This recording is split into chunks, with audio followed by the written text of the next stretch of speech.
Radhe Radhe everyone, स्वागत है आपका आपके अपने यूट्यूब चैनल राधे की कृपा में। आज मैं आपको बालक ध्रुव के ध्रुव तारा बनने की बहुत ही सुंदर कहानी श्रवण करवाऊंगी, तो आप वीडियो को एंड तक जरूर देखिए। स्वयंभू मनु और शत्रुपा के दो पुत्र थे, प्रियव्रत और उत्तानपाद। उत्तानपाद की सुनीति और सुरुचि नाम की दो पत्नियां थीं। राजा उत्तानपाद को सुनीति से ध्रुव और सुरुचि से उत्तम नाम के दो पुत्र उत्पन्न हुए।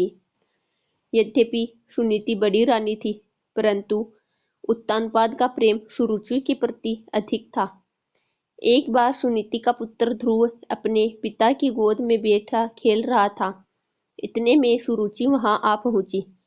ध्रुव को उत्तानपाद की गोद में खेलते देख उसका पारा 7वें आसमान पर जा पहुंचा।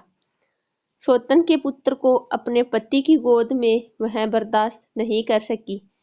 उसका मन ईर्ष्या से जल उठा।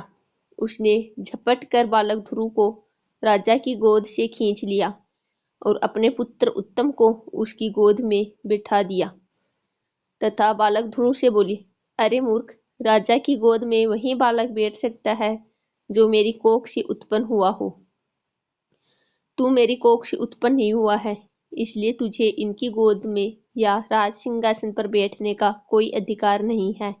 5 वर्ष के ध्रुव को अपनी सौतेली माँ के व्यवहार पर क्रोध आया। वह भागते हुए अपनी माँ सुनीति के पास गए और सारी बात बताई।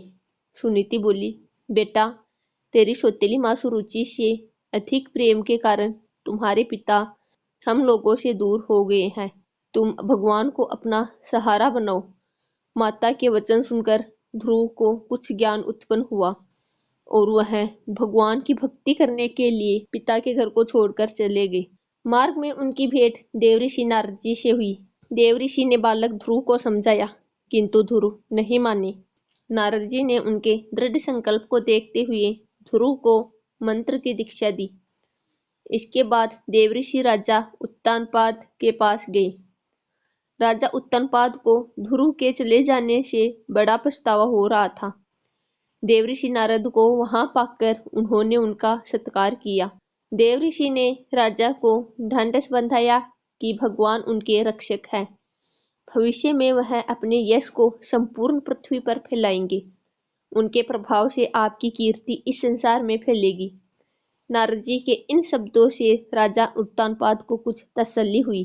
उधर बालक ध्रुव यमुना के तट पर जा पहुंचे तथा महर्षि नारद जी से मिलने मंत्र से भगवान नारायण की तपस्या प्रारंभ कर दी।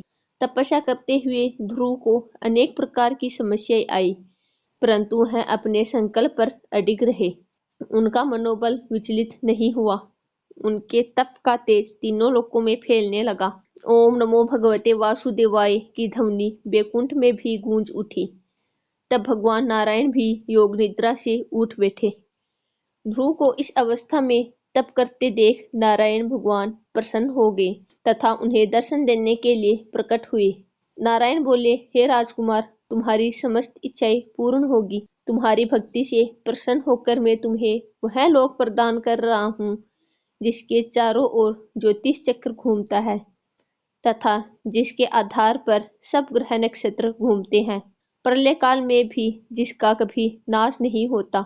सप्तऋषि भी नक्षत्रों के साथ जिसकी प्रदक्षिणा करते हैं। तुम्हारे नाम पर वह लोक ध्रुव लोक कहलाएगा। इस लोक में 36 सहस्त्र वर्ष तक तुम पृथ्वी पर शासन करोगे। समस्त प्रकार के सर्वोत्तम ऐश्वर्य भोग कर अंत समय में तुम मेरे लोक को प्राप्त करोगे। बालक ध्रुव को ऐसा वरदान देकर नारायण भगवान अपने लोक में लौट गए। नारायण के वरदान स्वरूप ध्रुव समय पाकर ध्रुव तारा बन गए। यह है बालक ध्रुव के ध्रुव तारा बनने की कथा। तो आपको यह कथा कैसी लगी आप मुझे कमेंट करके जरूर बताइए। यदि आपको मेरी यह वीडियो अच्छी लगी तो वीडियो को लाइक एंड शेयर जरूर करें तथा चैनल को सब्सक्राइब करें ताकि मेरी आने वाली लेटेस्ट वीडियो सबसे पहले आप तक पहुंचे। और कमेंट बॉक्स में राधे राधे जरूर लिखें।